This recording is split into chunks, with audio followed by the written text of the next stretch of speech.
So building company value is an important challenge for all of us at different times for different reasons. Maybe you want to sell the company. Maybe you an exit at some point now or in the future, or maybe you need to raise some more money or renew your current financing. For all those things, improving value is important. And yet there are three big mistakes that we see, especially owner-operator companies, true also of funded companies and even some public business, but especially true of owner-operator companies. So listen in as we talk about the three common mistakes with an expert in value improvement and M&A and small to medium-sized companies.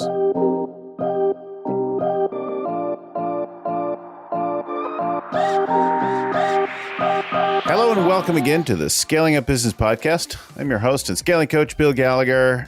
On the show with me today from just north of Kansas City, Jennifer Peek. Jennifer is a value advisor. She works with companies on increasing the value of them so that you can sell them, fund them, whatever, all the kinds of things you might want to do when you're building value. And we've talked about Value Builder and other things. I thought I'd talk with a kind of an expert in this field that spans from fairly small companies through billion-dollar companies. And Jennifer has worked that span, and she's going to share with us some of the ideas. So welcome to the show, Jennifer. Thank you. Good to be here.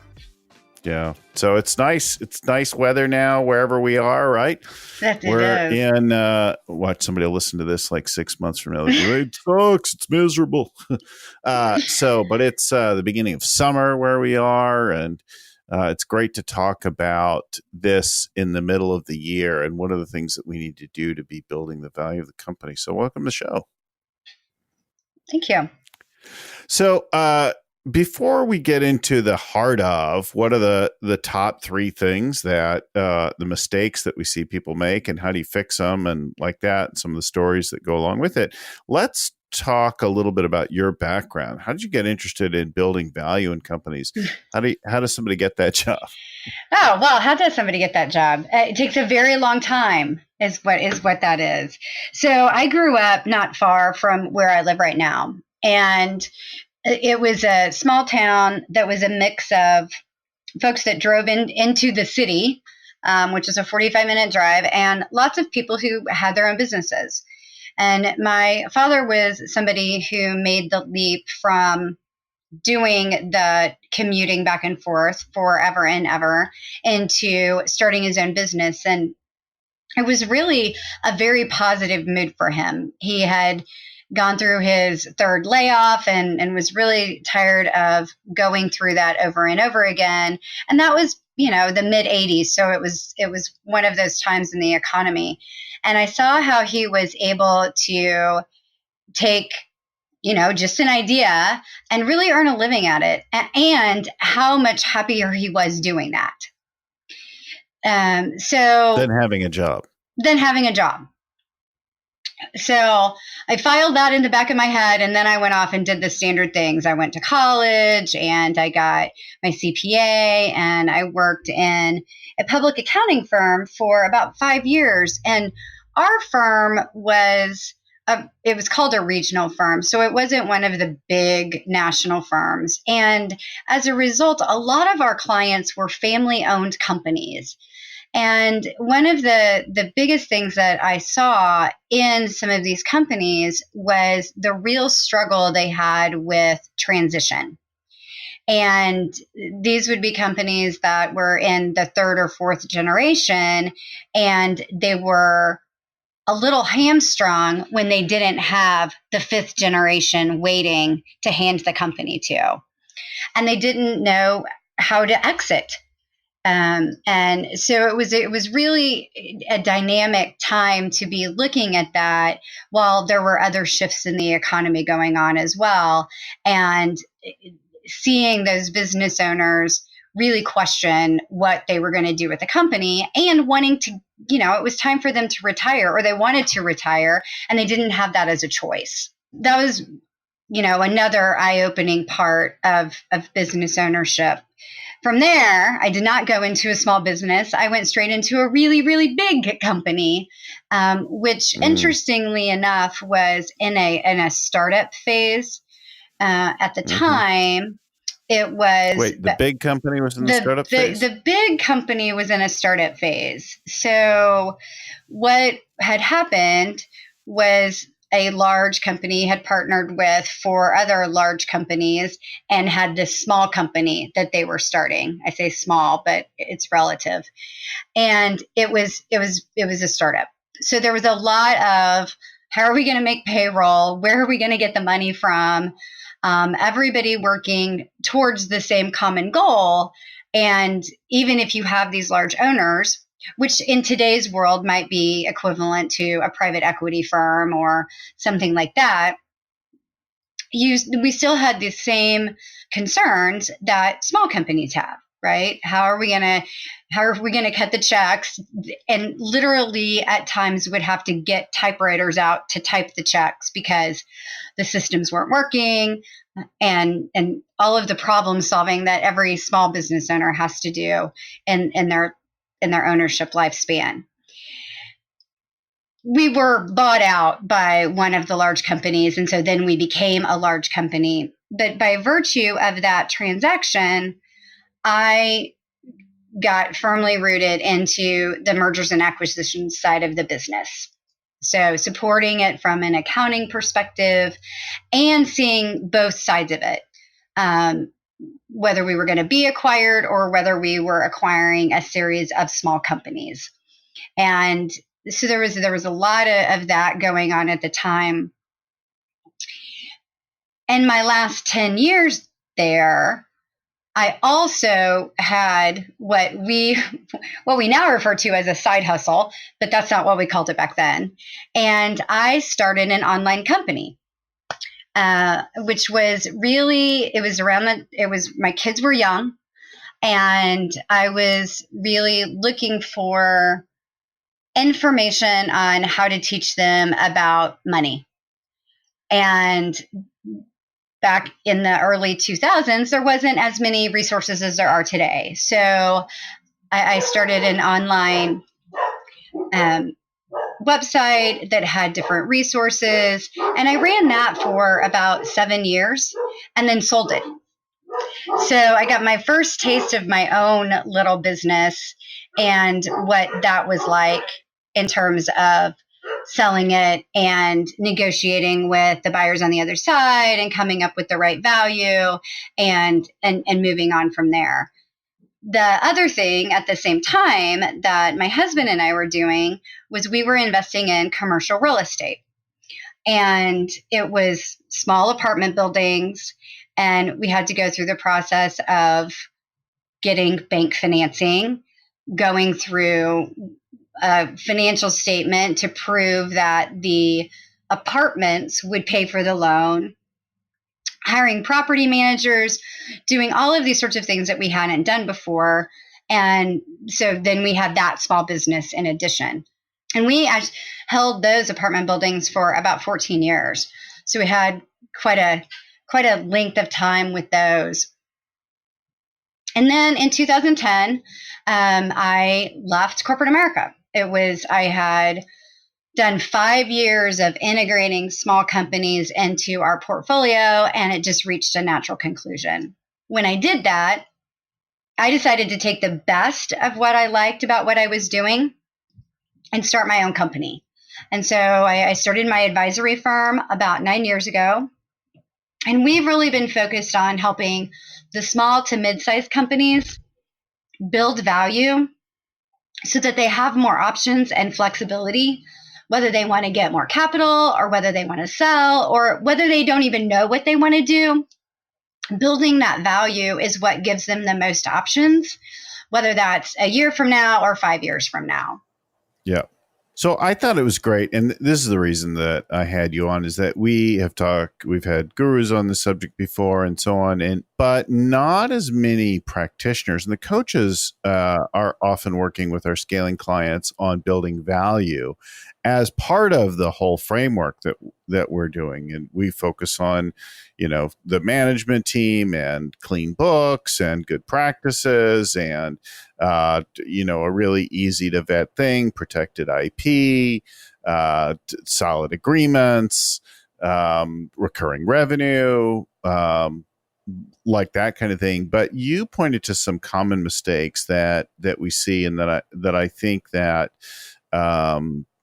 we see again and again against those better principles. But then what are the things that people screw up? So I think maybe the first thing you tell us is your first story about the client that wasn't showing profit and what you did with them. Yeah.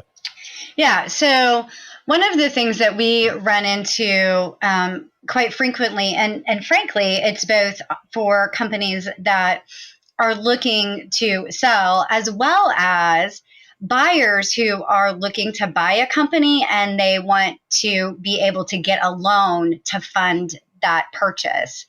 And when we on both sides, when we look at it, a lot of what we see are that we have business owners who have really been coached well by their tax accountants and are minimizing their taxes, and they're minimizing their profits in order to minimize their taxes. So I've personally done this for years. Everything legal. Do it. Everything legal. It's all great. And it's great as long as that's what your goal is. So, because it's painful to pay the taxes. Oh, absolutely. Even if you believe in, good government and public services and driving on clean roads and things like that, you're still like, oh, I don't want to pay more than I need to. Yes, you don't want to pay more than you need to.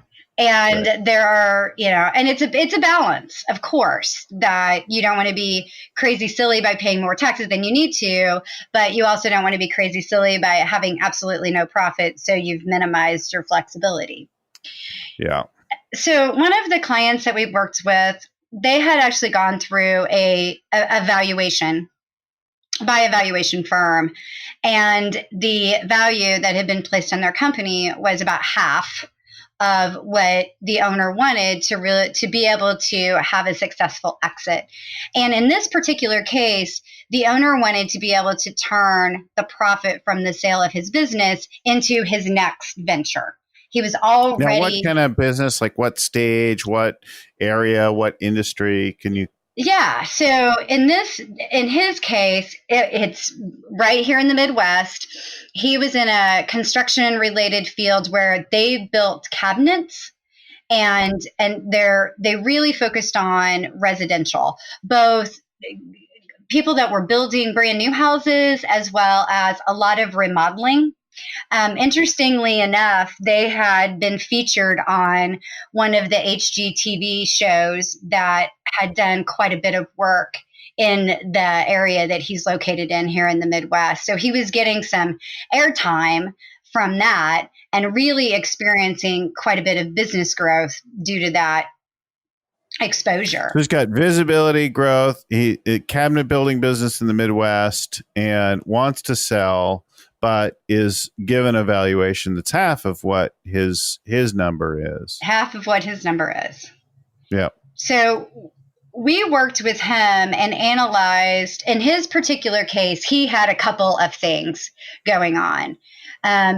First and foremost, just strictly related to the numerical value, was that he had done this minimizing taxes play. Mm-hmm. And what we were able to do for him in fairly short order was to get some of those expenses out of the business and show a profit that also leveraged this exposure and this growth that he had in his business. And in doing so, we're able to get him up to the level that he wanted to sell within a year, which is a little unusual, but it was quite fast, a fast turnaround. That's pretty fast. So I think the big things that I see are they're carrying too much payroll, they're maximizing expenses, they're aggressive on inventory value. Those are the kinds of things that I think we see folks do. Is that what you would say as well? Or yeah, absolutely. Modify it? Yeah, absolutely. All of those, and the infamous year-end bonuses and buying things that they didn't necessarily need, and all of those things massively in December, right? Expenses are double what they've ever been. Right. So figure it all out. That year, pay the money. year-end tax planning. Right. So, and I've done that kind of thing as well in the past. And I've seen clients do it as well because you don't want to pay the taxes, or you can't pay the taxes. And we've been now, as I've learned my lessons and matured and worked with more companies and listened to the leaders like yourself, learn to actually show a little more profit, show an appropriate, even a very healthy profit, pay the taxes on it, but actually put the attention more on the cash position of the company so that paying the taxes isn't stressful.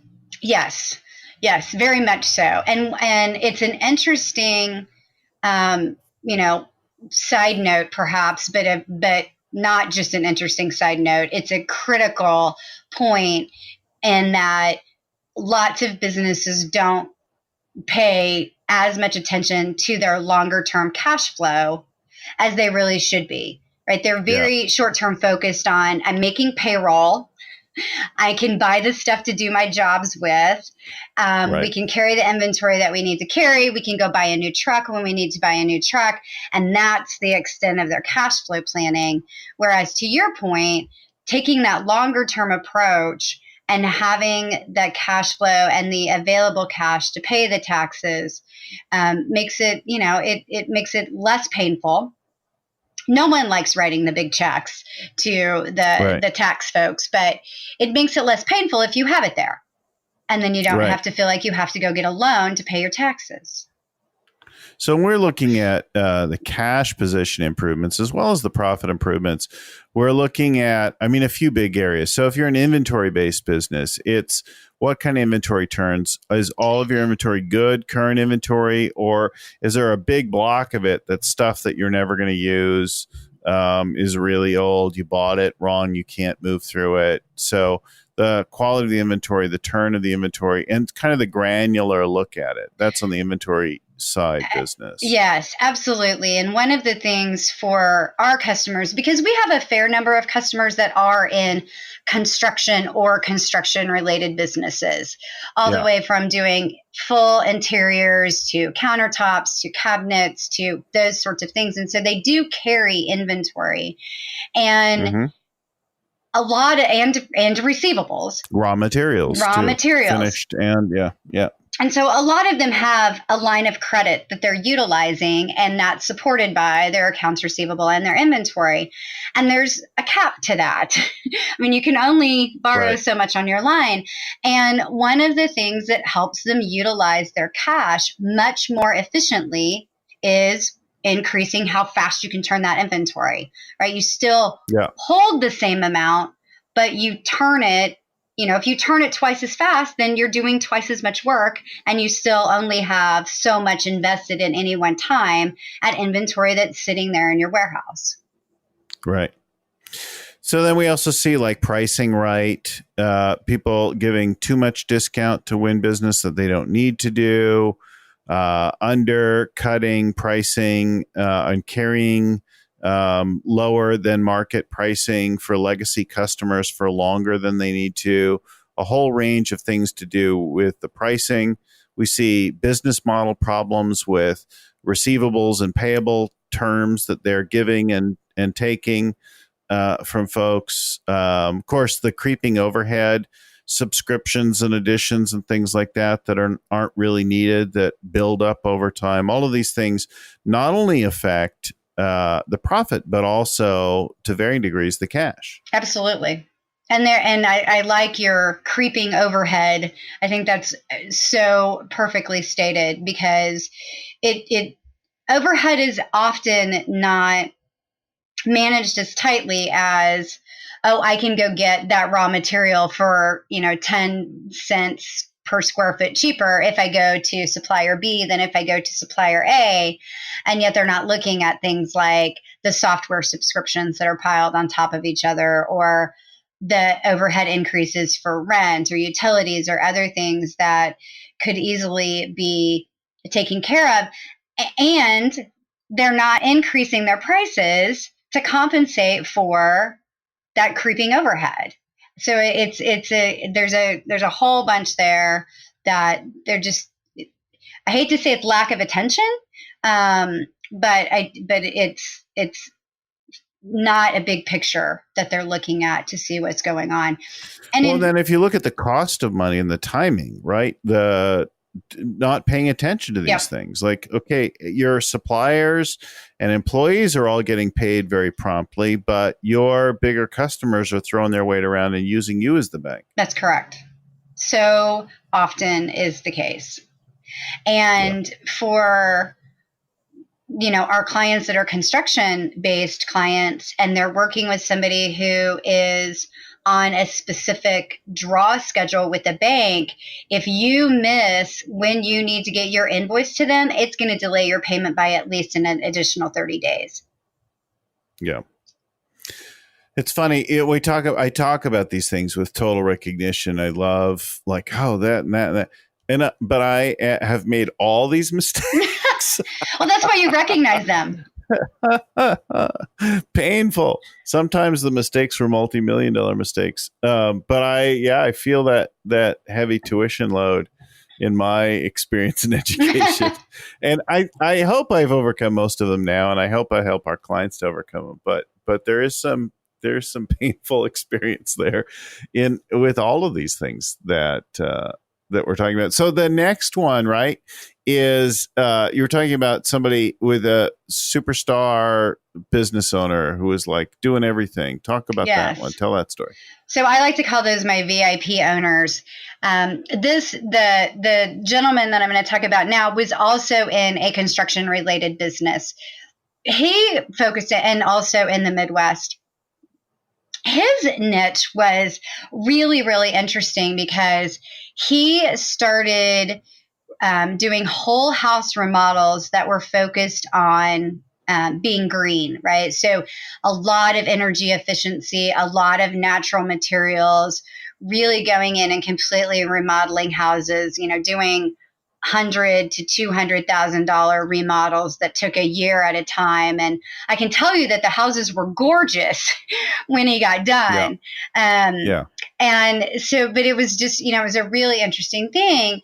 But he was a younger guy, had 2 small children, and was originally from Park City, Utah, and decided, you know what, while the kids are still young enough that they're not in school, we really want to move back to Park City. We want to have more of that mountain outdoorsy lifestyle, mountain biking, skiing, all of those types of things. And so I really want to sell the company.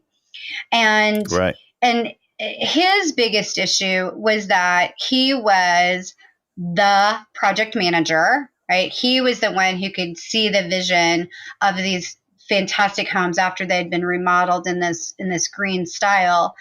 And he was also the one that was having those conversations with his customers and his clients. So he was, he wasn't the business per se because he wasn't doing all of the work, but he was the one who was critical to the success. And that was his biggest problem. His biggest problem was anybody who looked at the company looked at the value of the company as being him. So the biggest thing that we put together for him was a plan you got to replace yourself before you ever get to leave. So how do we take your design skills and put them into somebody else? How do we take your project management skills and transition those to somebody else? And they weren't the same person, but we were able to do that with him. And so over the course of the year, we got these people in, we got them trained up, we figured out exactly where they fit in the company. There were some tweaks, of course, and some moving around beyond what we thought was originally going to happen. And then he was actually able to sell the company to another young man, and he left and went to Park City, Utah. And then he started a similar company in Park City, Utah. So he also did the serial entrepreneur route, but had the capital to be able to do that. Yeah. It's interesting when you talk about this. I'm thinking about different clients and times that I did this in early stages. And I think a lot of people think, well, so this is true for my early stage, so my first couple million in sales. when I launch a business that I'm going to be doing everything, and then I'm going to hire assistants and that sort of thing.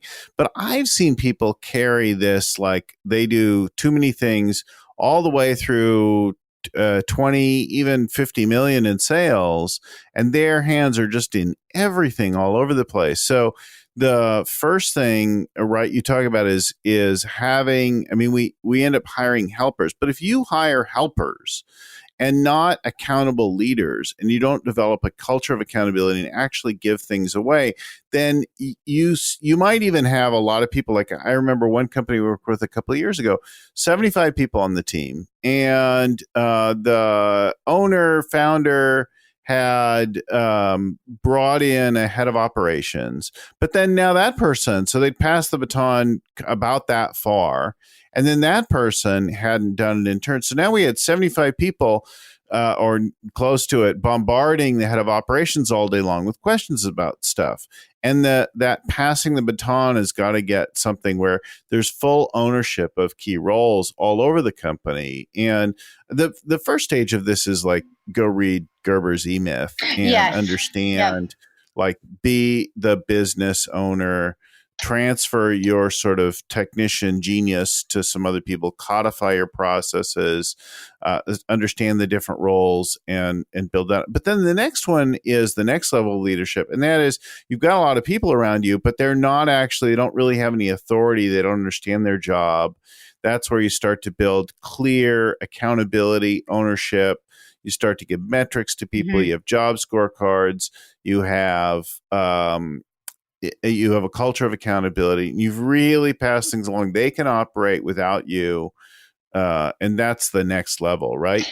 And I've actually seen a couple companies through several $100 million in sales where the owner of the founder of the company still had their hands in everything, and they couldn't operate without them. And they were like a weak leadership team. Absolutely. And it's really interesting because we'll see business owners at the level that you're talking about that believe that they've built out their perfect org chart, right? They've got their middle management layer, and all decisions still go to the founder, the owner, the CEO.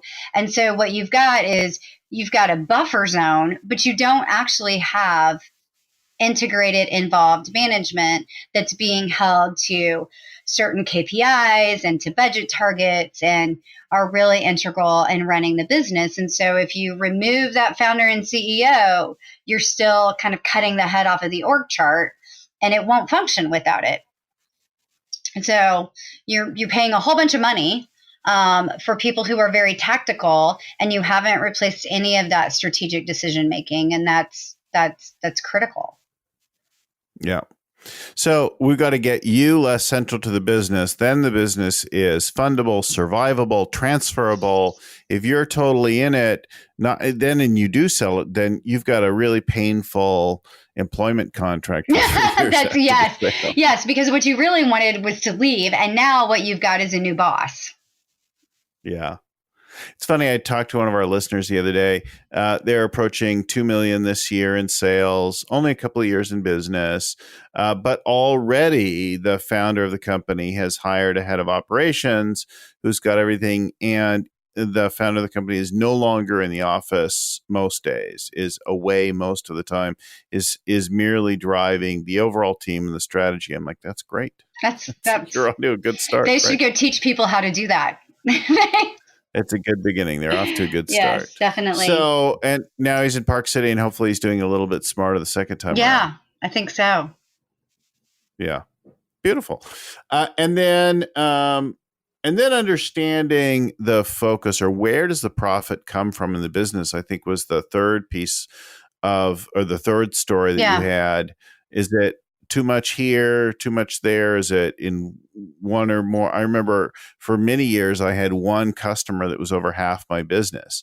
And it was a substantial business, but we had a great deal of concentration. We always felt the squeeze, even if they didn't know where they stood, and they probably had some clue, but we felt the squeeze. Yeah, it's really interesting because, customer customer concentration and knowing where your profit comes from, or product concentration, right?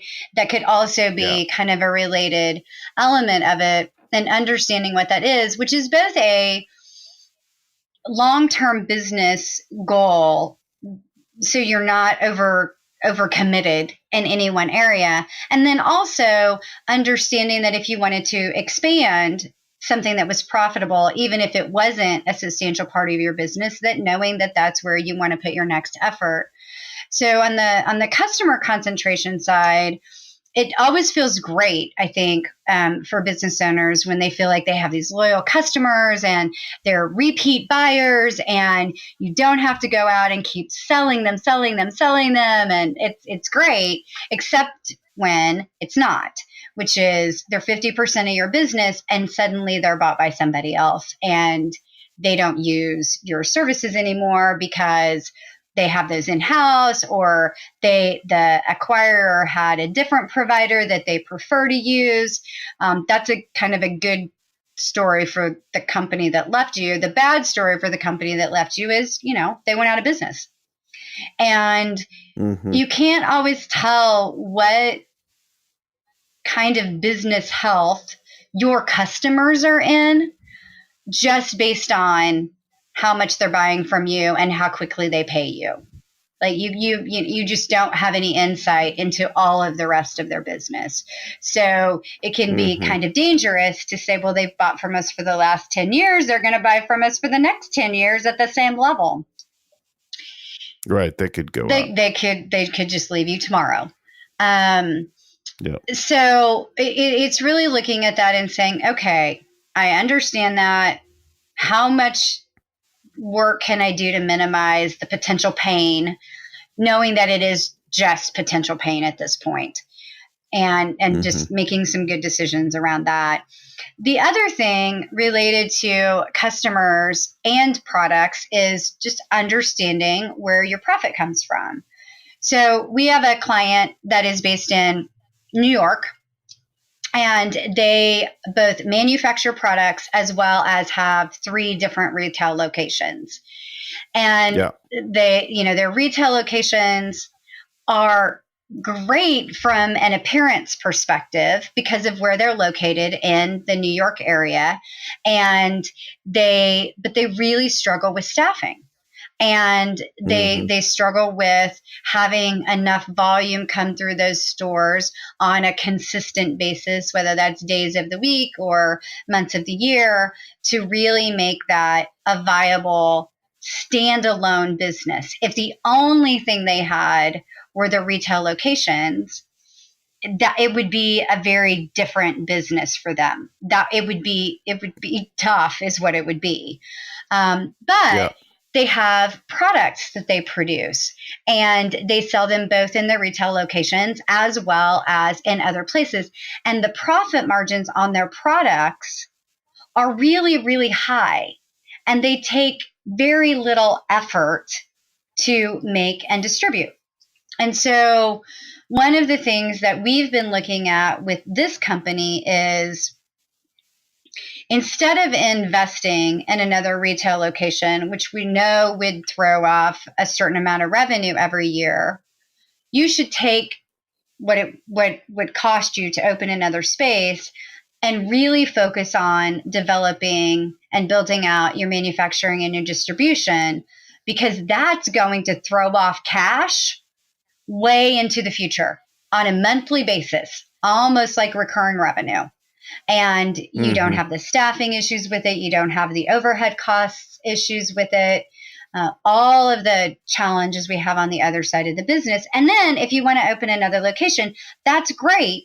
But now we have the cash flow to be able to do that, as well as do other things if you wanted to expand in other areas. So let's do that part first. And given that they have these retail locations and that they had opened one of them just a year and a half ago, it wasn't the way that they had normally been thinking about expansion.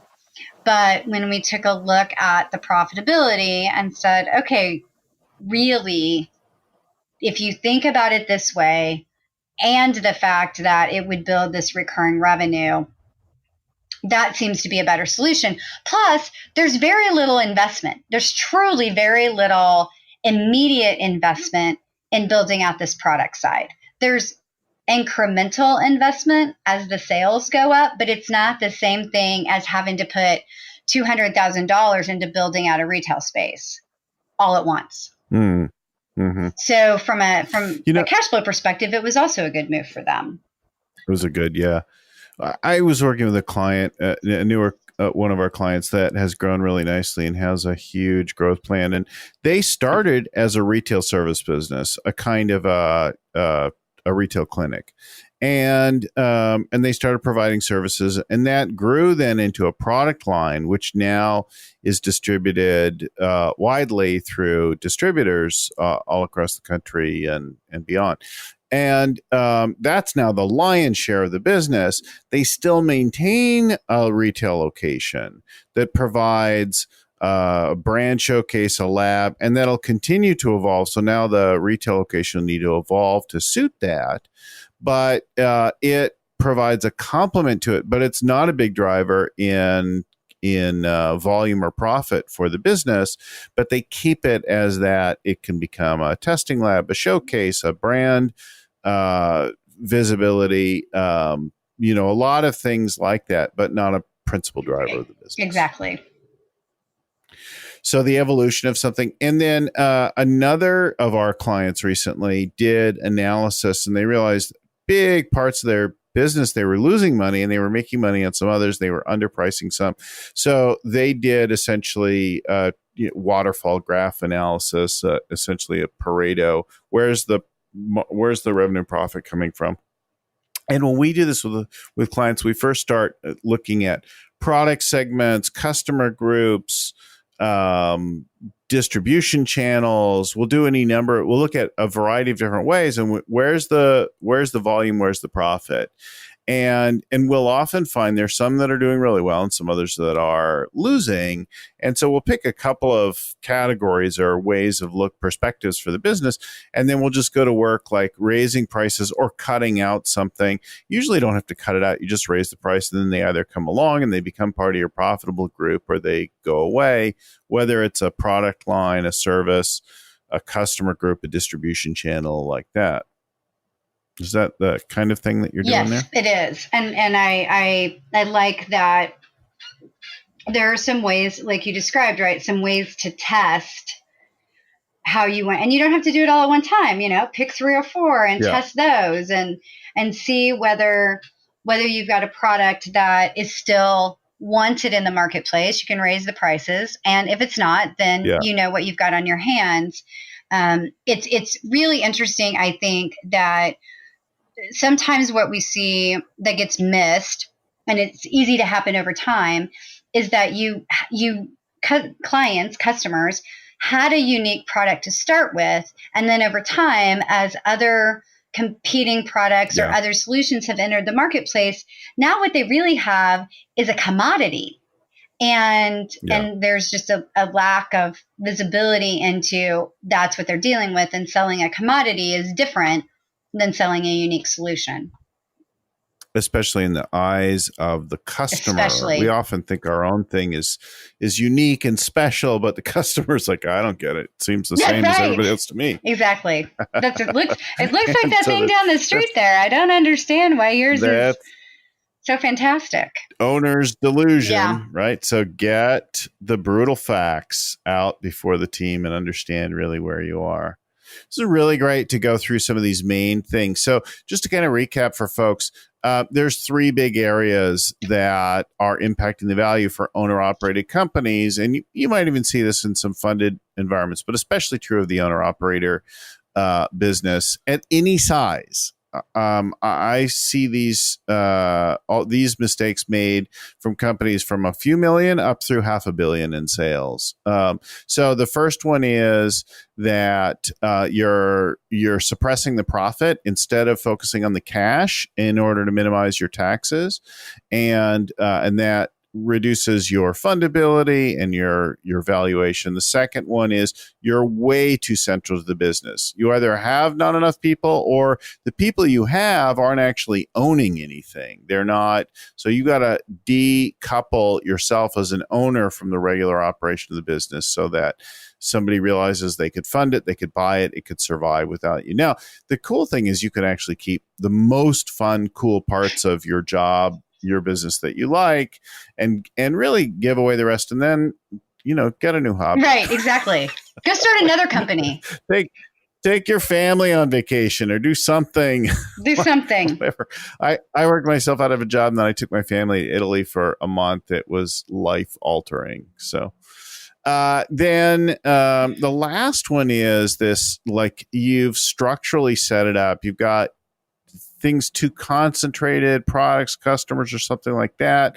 And you've got unprofitable parts, diluting the parts that are really profitable. It's not optimized and not well balanced across that. Maybe it's a function of legacy or something else, but these are the big areas, right? Did I recap that well? Yes, absolutely. Perfectly, in fact. So Jennifer Peek is at peakadvisory.com. We'll put a link in the show notes if you want to find out more about that. If you need some help to improve the value, get your business sold, Jennifer probably look to help you. Peakadvisory.com. And I want to remind all our listeners that we're here every week. And by now we've got 3 years or more of shows on every topic you can imagine around scaling your company. So go find some of the shows on something that's important to you. Fill your next run, flight, commute, workout, like whatever it is, with a podcast on something. Get your brain going in that downtime. Use one of the podcasts to move you along there. So find all of that at scalingcoach.com, along with free downloads of our tools, even a free book offer there. We'll send you a copy of the Scaling Up book for free if you just pay the shipping and handling, and put you on the regular weekly update of these podcasts. So come see us, listen to us every week right here. Thanks again, Jennifer, for joining us on the show. We'll talk to everybody next week. Thank you.